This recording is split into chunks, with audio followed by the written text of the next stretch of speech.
But Abu Quhafa is also a laqab, so his name was Uthman. Also radiyallahu anhu, because he also became Muslim.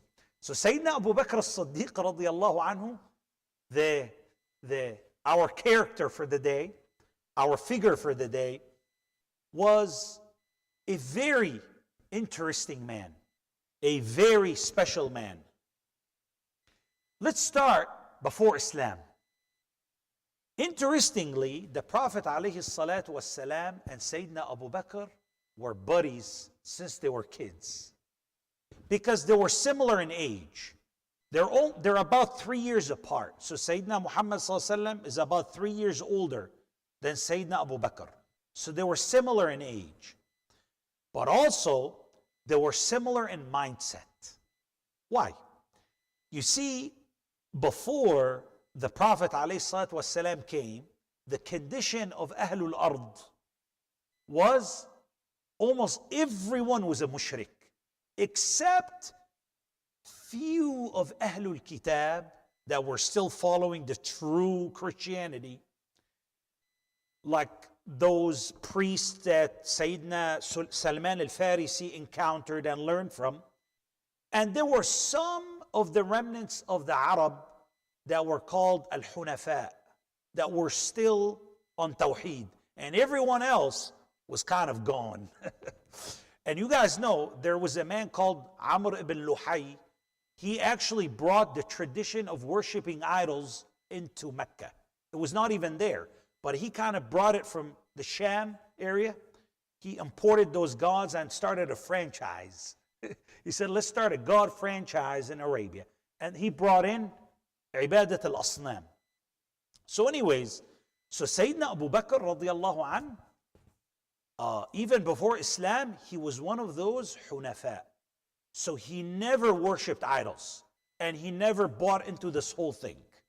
So he didn't believe in idol worshipping even before Islam. Sayyidina Abu Bakr also, he had a lot of amazing qualities other than all of his Islamic contribution. He was a big alim in nasab, yani lineage. He was a big alim in lineage. Like he knew basically the families. He knew who come from who, who's related to who.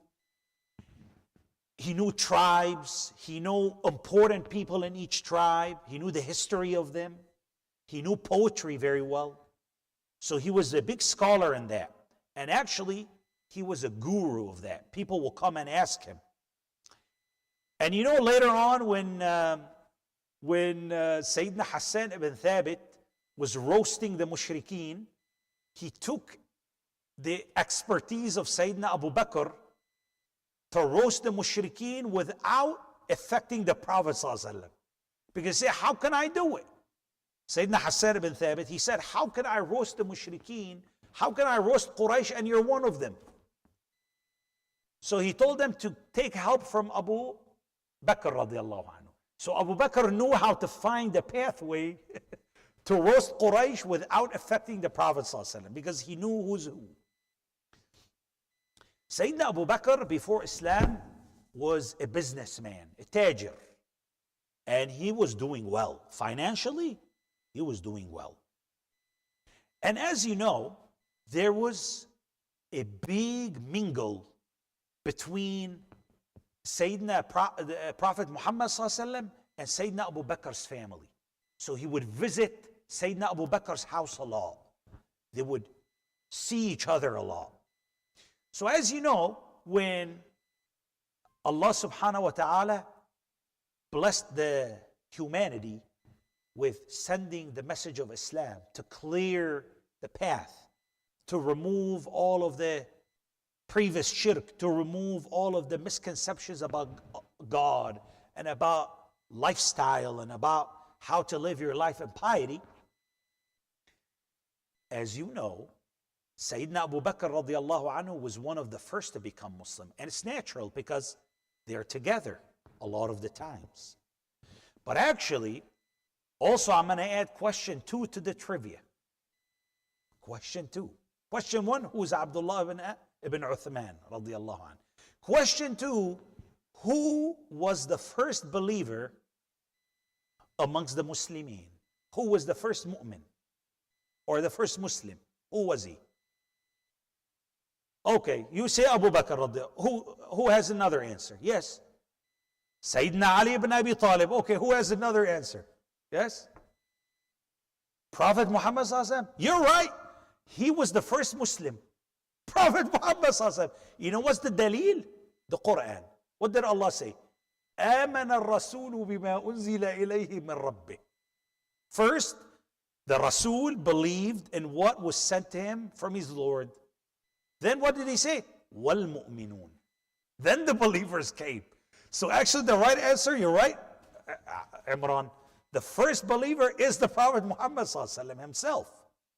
Then there are three people who are the first believers. Sayyidina Abu Bakr, Sayyidina Ali, and Sayyidatuna Khadija.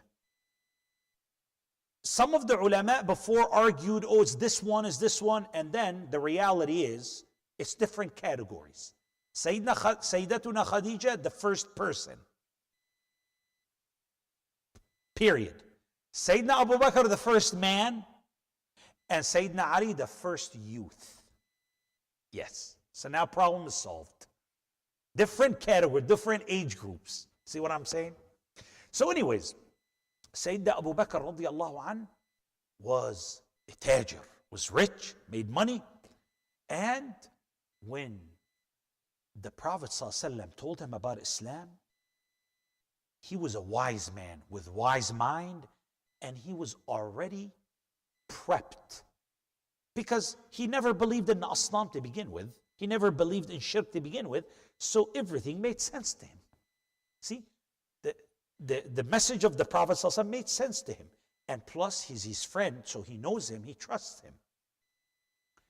So, he was of the first believers.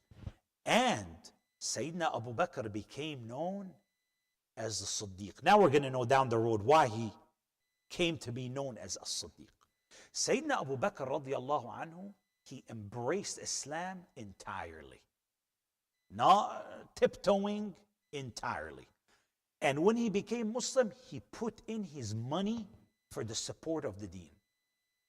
What he did? He put his money and he put his time.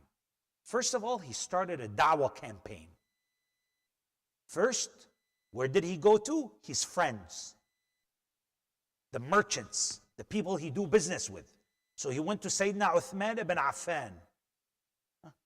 He went to Sayyidina Uthman ibn Talha, who was related to him. He went to Sayyidina Sa'd ibn Abi Waqqas, who was actually his work partner. They're partners. They're shuraka in the business, in the tijara. He went to Sayyidina Zubayr ibn al-Awwam. Now you know, Sayyidina Zubayr married who? The daughter, aywa, Sayyidatna Asma bint Abi Bakr. So the sister of Aisha radiallahu anha, Asma bint Abi Bakr, she was the wife of Sayyidina Zubayr ibn al-Awwam. So he gave da'wah to Az-Zubayr radiallahu anhu. Then to Sayyidina Uthman ibn Affan. Then Sayyidina Uthman ibn Talha. See? And guess what? And then Sayyidina Sa'd ibn Abi Waqqas, Sayyidina Abu Ubaidah ibn al-Jarrah. A lot of them are from the 10 promised paradise. They became Muslim the first day. The first day he gave them da'wah. So that means all of the good deeds they've done after that, he gets a copy of. Right? Because when you lead someone to good, you get reward too. Subhanallah. How much Sayyidina Abu Bakr has ajr for being the first to do da'wah to these important people. So he invested his time in da'wah. But not only that, he supported financially. So he actually started using his money to help buying out the slaves that became Muslim and are being tortured. And you guys know the story of Sayyidina Bilal ibn Rabah al-Habashi radiyallahu anhu. Sayyidina Bilal was from Ethiopia. The word al-Habasha, that old name, nowadays it includes Ethiopia, Somal, and Kenya, that whole area was called Ardul Habasha back then. You know, they didn't have borders like they have today. It was a little different. So Sayyidina Bilal radiallahu anhu was from there. And then he was one of the earliest Muslims as well. And then, as you know, he got punished for believing in Allah subhanahu wa ta'ala. And then he got tortured by his owner, Umayyah ibn Khalaf, to try to make him change his mind. And Sayyidina Bilal was a rock of Iman.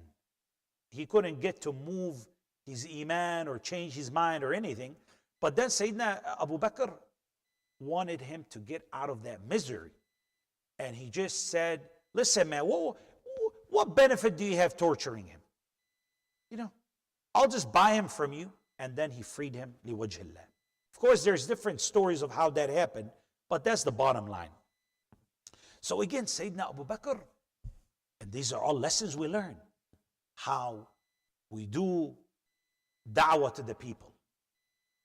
Not just with our talk, with our actions. Like our actions should show Islam, should reflect Islam. If you read about the stories of a lot of people who converted to Islam, good portion of those stories, it starts from them getting to know a Muslim and them noticing that this Muslim has something different in their life that they're not used to seeing. Something. Either the way they treat their parent, either the way they deal with the opposite gender and the modesty, either the way of being honest and not trying to scam. I'm telling you, there's something they're doing that people say, wait a minute, why? Why are you doing this? And then they say, oh, because that's my deen. My deen teaches me to do this that way or not to do this, right? So that very action, because let me tell you something. There's a lot of theories, right? A lot of theories. But those theories are dead in books and in old libraries. What is actually effective is what's real out there. When it becomes part of someone's life. So look, Sayyidina Abu Bakr radiallahu anhu, his contribution with his time, his contribution with his mal. And then he started spending from his money to free the slaves, to support the Muslims early on. Sayyidina Abu Bakr had a lot of important contributions early on in Islam. When the Prophet ﷺ saw the way he became a Muslim and his strong iman and the way he was contributing, he loved him so much. Because Abu Bakr radiallahu anhu loved the Prophet the most. Out of all of the Sahaba, Sayyidina Abu Bakr loved the Prophet ﷺ the most. So the Prophet ﷺ exchanged that love and loved him the most. How do we know that? Well, because Sayyidina Amr ibn al-As radiallahu anh asked, I think most likely Sayyidina Amr ibn al-As or one of the Sahaba, but mostly it's him. He asked the Prophet ﷺ, who do you love the most? Then he said, Abu Bakr. Then maybe he said like, who do you like most of the women? Then he said Aisha radiallahu. Then who do you like most of the men? Then he said Abu Bakr, her father. Then he said, then who?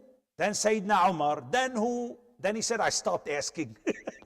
Because he's waiting for his name to come up, you know. But then the list is going on, you know, with all of those prominent Sahaba. You know, all Sahaba are beautiful, radiallahu anhu. But again, there's maqamat, right? There's levels, obviously. So anyways, so again, the Prophet ﷺ clearly said that he loved Sayyidina Abu Bakr the most out of all of the rijal. Again, because of that contribution. Think of that incident when the Prophet ﷺ went on the Isra wal Mi'raj, on that journey, as you guys know, to the Bayt al-Maqdis, Jerusalem, then to the heaven. When the Prophet ﷺ returned from the journey next day, he was hesitant to tell people because it's very unusual. And the mushrikeen are looking for an excuse to call the Prophet a liar. You understand? So the story leaked. And then someone came to Sayyidina Abu Bakr and told him, listen, I know you were kind of on his side before, but I think it's getting a little too much. He said, what do you mean? He said, did you hear what he said? What? He said just yesterday, in one night, he went to Jerusalem, then to the heaven, then he was back the same night. Can you believe this? Someone told Abu Bakr. Then Abu Bakr said, did he actually say that? He said, yes. He said, then I believe him. He didn't even hear it from him. It could have been they just made it up. He said, if he actually said that, in قالها فقد صدق. If he said it, I believe him. He told the truth. Look at this absolute taslim, submission, no questions asked. There's a reason that Sayyidina Umar said, if you were to weigh the iman of Sayyidina Abu Bakr against the iman of the entire ummah, the iman of Sayyidina Abu Bakr will be heavier. Oh, think about this for a moment. If you will put the iman of all of the ummah on one scale and Sayyidina Abu Bakr's iman on another scale, his iman would be heavier. Now that's something. That's something. Brothers and sisters, Sayyidina Abu Bakr radiallahu anh defended the Prophet ﷺ physically. When the Prophet ﷺ started getting abused physically in Mecca, because he was not abused physically right away. The abuse got the worst when his uncle died, Abu Talib. That's when the abuse got the worst.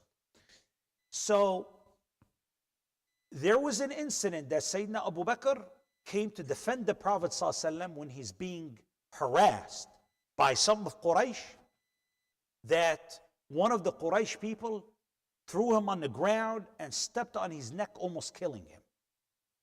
But again, he even put himself out there to protect the Prophet ﷺ, even physically. And there was this incident when he was in Mecca. He kind of, things got too much. So he wanted to do hijrah. Wait, not hijrah to Mecca, to Medina. Hijrah to Al-Habasha, to Ethiopia. Because you know some Muslims migrated to Ethiopia early on, before Medina. So he went out to go for hijrah, and then one guy saw him, and he told him, I think he was the leader of Al-Qara. It's like a tribe. He said, what are you doing? Where are you going? He said, I'm leaving. I'm leaving town. I'm going to Habasha. He said, what? No, you shouldn't, man. Someone like you shouldn't be going there. It's not right, man, to be kicked out of your own town. Go back, man. So then he got a protection from a man called Ibn al-Dughunna to go back in Mecca and not be harassed by Quraysh. Then he said, okay, you're going to enter Mecca under my protection, because the Arab had the habit of protection. They call it jiwar. Means if you are respected by your people and you give jiwar to someone, no one can touch them. Like if you say, hey everyone, this person is mine. Don't mess with him, okay?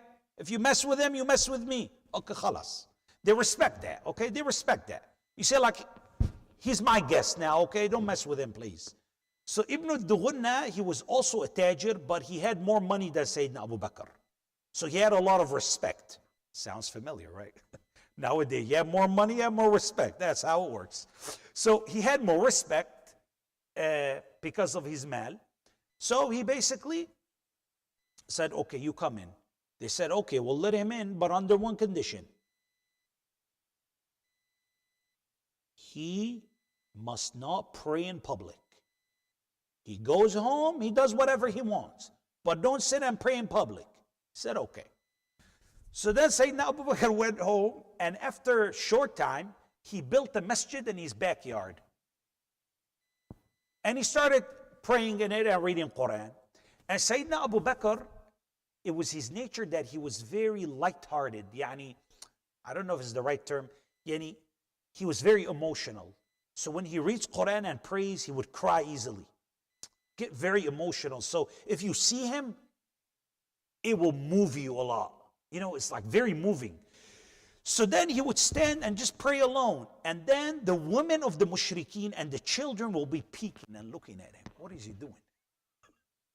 And then they'll be listening to the Quran and they'll be watching him doing salah. And then the men come out, what are you doing here? Get back out of here. Get away, get away. You know, because they don't want them to be influenced. They don't want them to hear the Quran. They don't want them to see him praying.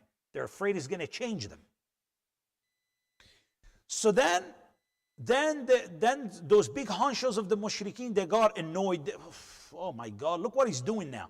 So they went to Ibn Duwan and they said, listen, man, I know he's yours and we're not supposed to mess around with him. But dude, can you tell him, come on, he can't keep doing this. Like our women and children are, you know, they're kind of being influenced by him. You either ask him to pray inside of his house, not in this masjid, or just ask him to give you back your protection. So anyways, so he went back to him and told him, you know, they're putting pressure on me. Listen, man, I don't know, man. You remember the deal? You're supposed to pray in your home only. So he said, you know what? I'm going to give you back your protection and I'm going to take the protection of Allah. So he told him, إني أرد عليك جوارك وأرضى بجوار الله. خلاص. What can we do now? So again, another example of the strong iman of Sayyidina Abu Bakr radiyallahu anhu. Sayyidina Abu Bakr radiyallahu anhu had the quality of mature decisions and good opinion. He was one of the Sahaba that the Prophet ﷺ will always discuss with the important matters of the Ummah. Even there was a story, interesting story, that happened during Sayyidina Umar's janazah. And you know, these stories, why are they important? They show you that the Sahaba loved each other. And all of these rumors about that Sayyidina Ali did not like this Sahabi or this Sahabi, it's all nonsense. It's all made up stuff. You see that in reality, they were ukhwa fillah. So you know, so in the janazah of Sayyidina Umar, when they're carrying his body, Sayyidina Abdullah ibn Abbas was carrying as well. And that means Sayyidina Abu Bakr had already passed away because Sayyidina Umar is the second Khalifa. So while they're carrying the janazah, Sayyidina Ali was talking. He was sad over the passing of Sayyidina Umar, and he was saying how he would always hear the Prophet ﷺ saying, me and Abu Bakr and Umar. Me and Abu Bakr, I and Abu Bakr and Umar did this. I and Abu Bakr and Umar decided this.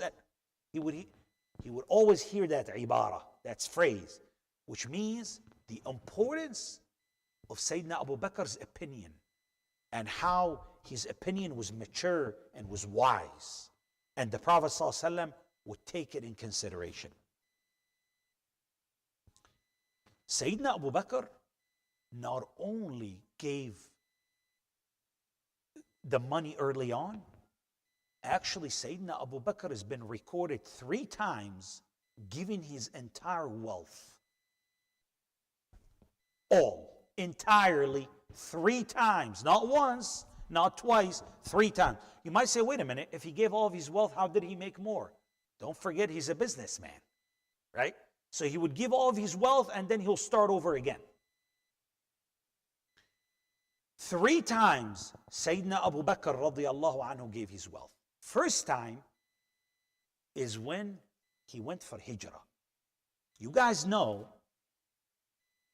Sayyidina Abu Bakr radiallahu anh wanted to do hijrah, but the Prophet ﷺ told him to stay back because he wanted him to go with him. Okay? Now that on its own is a big honor, that he chose Sayyidina Abu Bakr to go with him, to be his friend in hijrah. Now look what he did. Before the hijrah, he was preparing 2 camels, feeding them, getting them strong and bulky for the trip. Okay? So he got 2 camels being fed well. And then when the Prophet ﷺ told him, I got permission to do hijrah, let's go, he said, okay, I had already prepared a camel for you and one for me. And then the Prophet ﷺ said, I have to pay for it. He said, no, you don't. He insisted he had to pay for it. He's not going to take it for free from him. But then, Sayyidina Abu Bakr radiallahu anh took all of his money and put it to fund the hijrah trip and did not leave anything for his family. Now I'm not saying anyone can do this. This is like next level stuff, okay? To the degree that, you know his father, I told you, Abu Quhafa, his father, also Allah has blessed Sayyidina Abu Bakr that both of his parents became Muslim. And let me tell you something. He is the only Sahabi of the Ashara al-Mubashareen. This is another trivia question. Which Sahabi of the 10 promised paradise, both of his parents became Muslim? Only Abu Bakr radiallahu anh. He's the only one that both of his parents became Muslim, his mom and his dad. So his dad was an older man who doesn't see well anymore. He's kind of partially blind. So he started freaking out with Sayyidina Abu Bakr's leaving. He said, what? Did he leave you any money?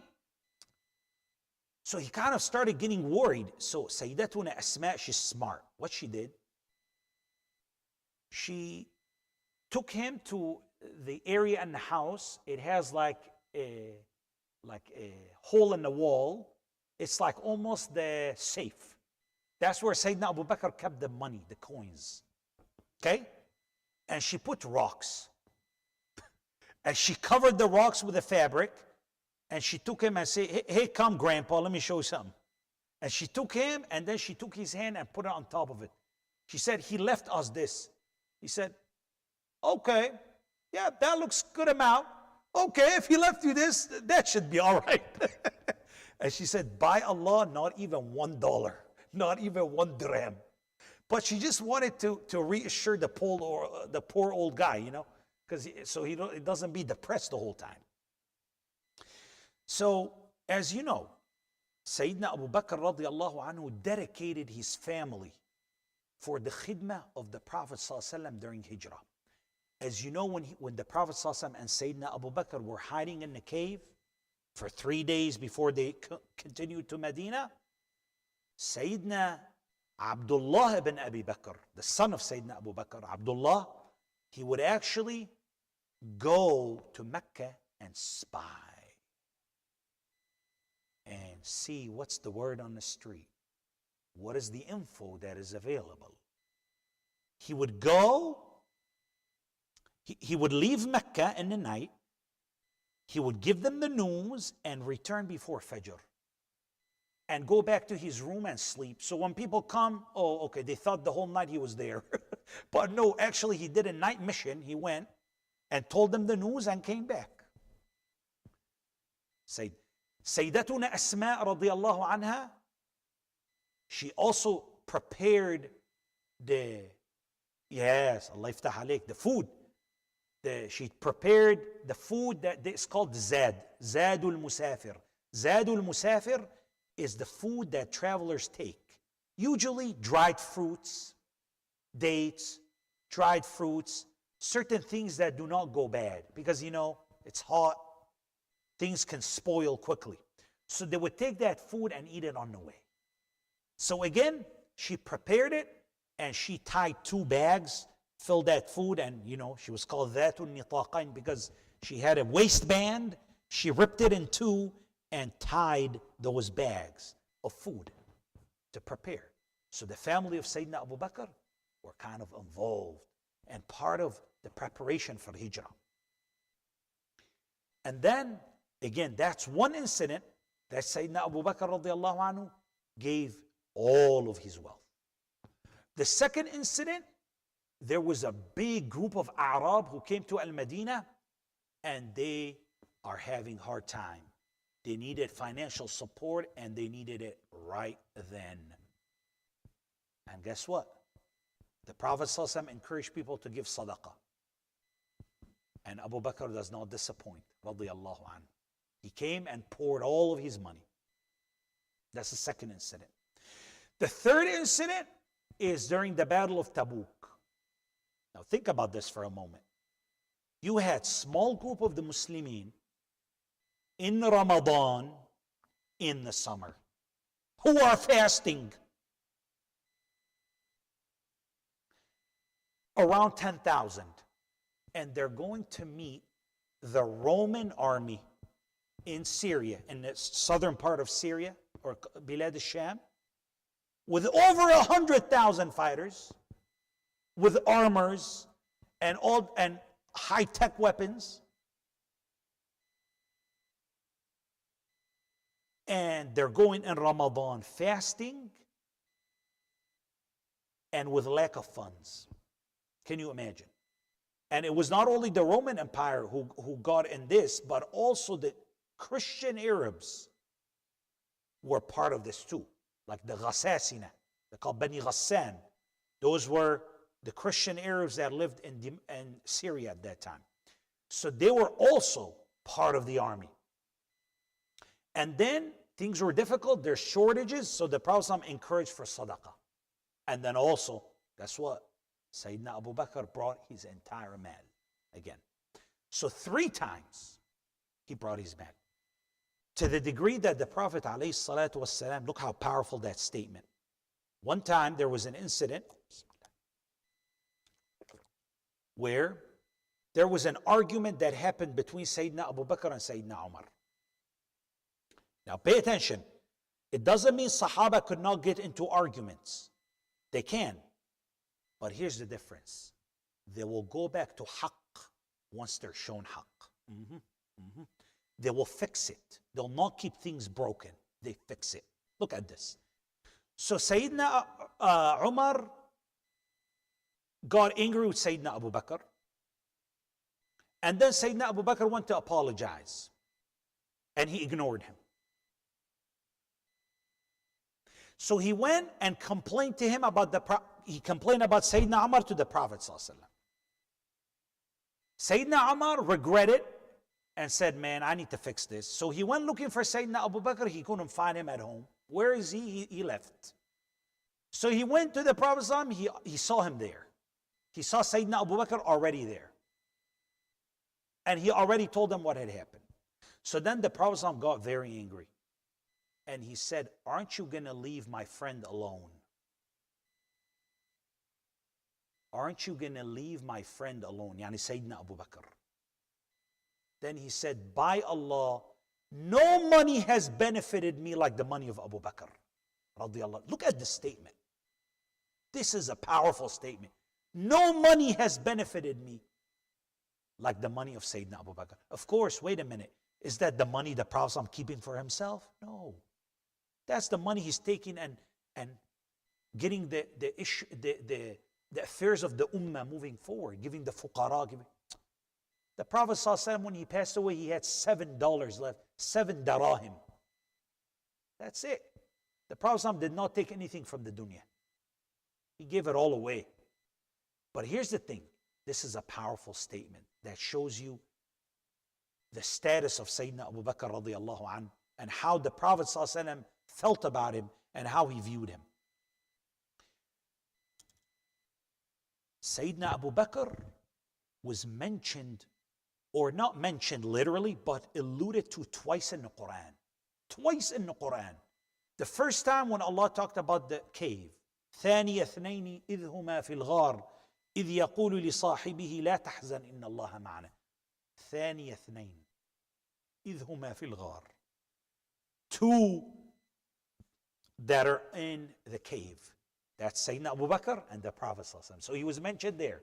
And then he was mentioned in a story that inshallah one day we'll talk about, inshallah, because it's important. It's important. About the story of Aisha radiallahu anha and what is known as the big lie or hadithatul ifk. One day we'll talk about it in details, inshallah.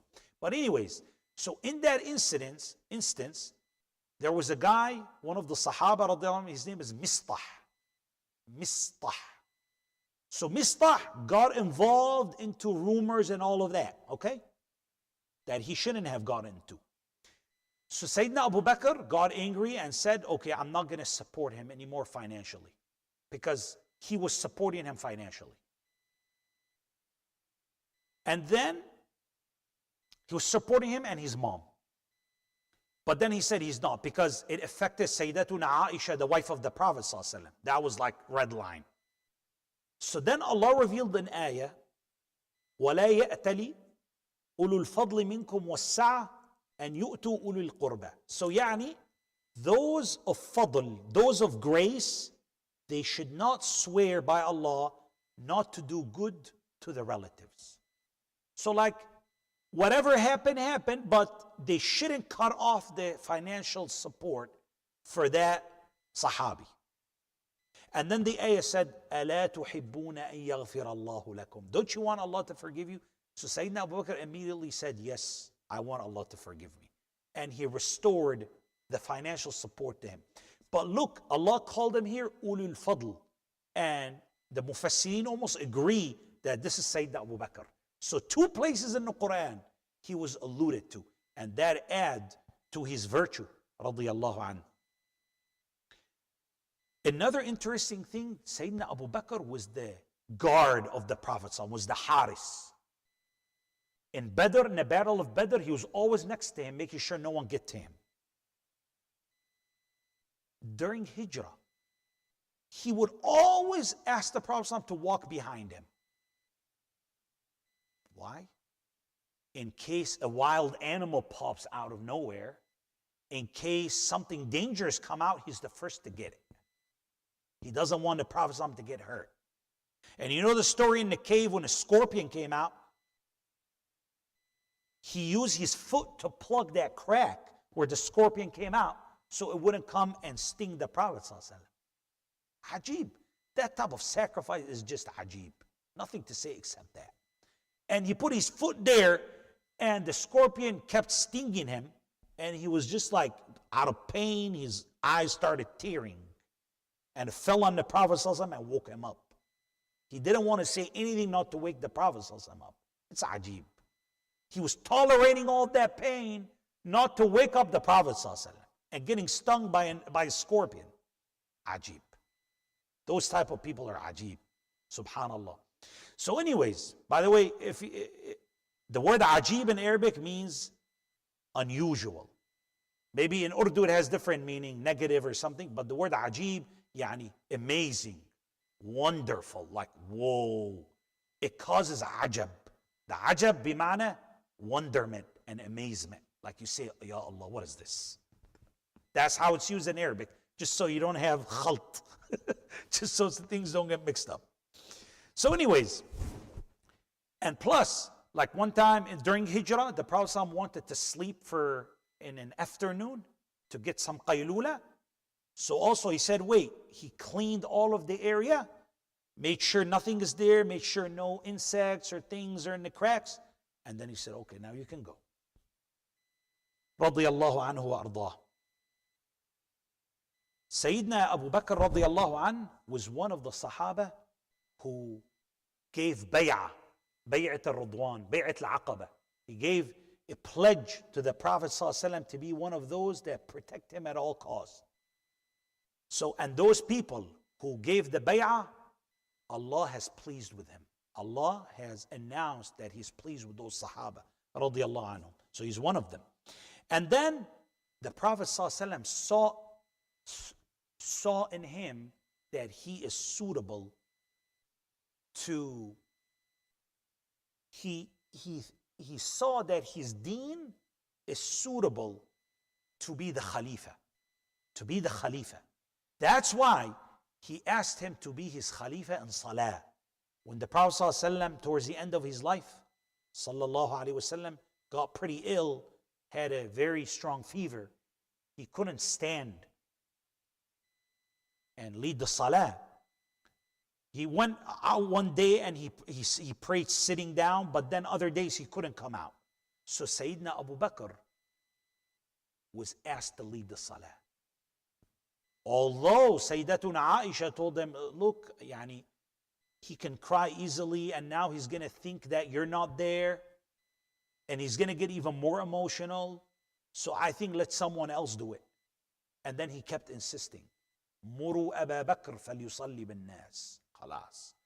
So the fact that he saw him as fitting to fill in the place of imamah for him, that tells you something about how he felt also about the deen of Sayyidina Abu Bakr radiallahu anhu. Sayyidina Abu Bakr was one of the most knowledgeable of the Sahaba radiallahu anhum. Had some of the one of the Sahaba who had the most fiqh of the deen. And inshallah we'll talk another time about when he was a Khalifa. You will see how he had very deep understanding of the deen, how he applied it and stabilized the Muslim ummah after the Prophet ﷺ passed away. And I'll end with this. One special thing about Sayyidina Abu Bakr, above all what we said, that he almost witnessed the entire Quran being revealed. And not all of the Sahaba saw that. Let me repeat what that means. Means when the Prophet ﷺ actually received the wahi, he was there to witness that firsthand because of how much he was with the Prophet ﷺ. He was almost all the time with him. So that's why when almost he witnessed all of the wahi being revealed. And this is the final cherry on the top. Two of the Sahaba, if I asked you another trivia question added to the list, who are the two Sahabas, including Sayyidina Abu Bakr radiallahu anhu, who are the companions of the Prophet sallallahu alaihi wasallam in the barzakh? Think about it for a minute. They are the Prophet's companions in the barzakh. Do you remember the barzakh? Today in the khutbah we talked about what barzakh is. Is the life of the grave. Is the barrier between the dunya and the akhirah. Tell me, which two Sahaba are, yes? No. Not Sayyidina Bilal, radiallahu an Sayyidina Bilal, yes? Okay, Sayyidina Umar, radiallahu and Sayyidina Abu Bakr, but how? How is that? Oh, because they're three buried in the room of Sayyidatuna Aisha. Do you guys know that, by the way? That's cool information. All three were buried in the room of Sayyidatuna Aisha. Because the Prophet ﷺ passed away in the room of Aisha radiallahu anha, with his head on her lap. And when a prophet dies in a place, that's where they're buried. So he was literally buried in the room. Now, because look, the Prophet's rooms, sallallahu alaihi wasallam, were literally attached to the masjid. Room, okay? So Sayyidatuna Aisha had her own room. And his last days were in her room.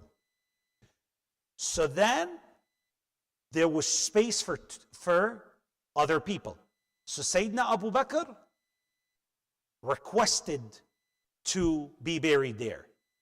And then Sayyidina Umar, we'll talk later about Sayyidina Umar radiallahu anhu, when he got stabbed and he knew he's not going to make it, he also asked permission from Aisha radiallahu anha to be buried there, and she granted him the permission. So that's how the three of them are companions in the barzakh as well, not just in the dunya. And guess what? The third companion will be Isa alayhi salam. When Isa alayhi salam eventually passes away, there's a fourth room left for him. أقول قولي هذا وأستغفر الله لي ولكم.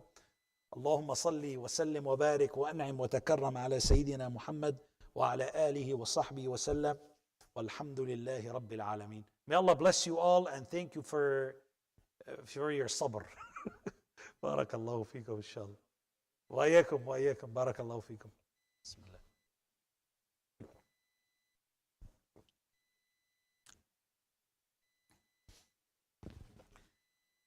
عمران جيب الغطا. وعليكم.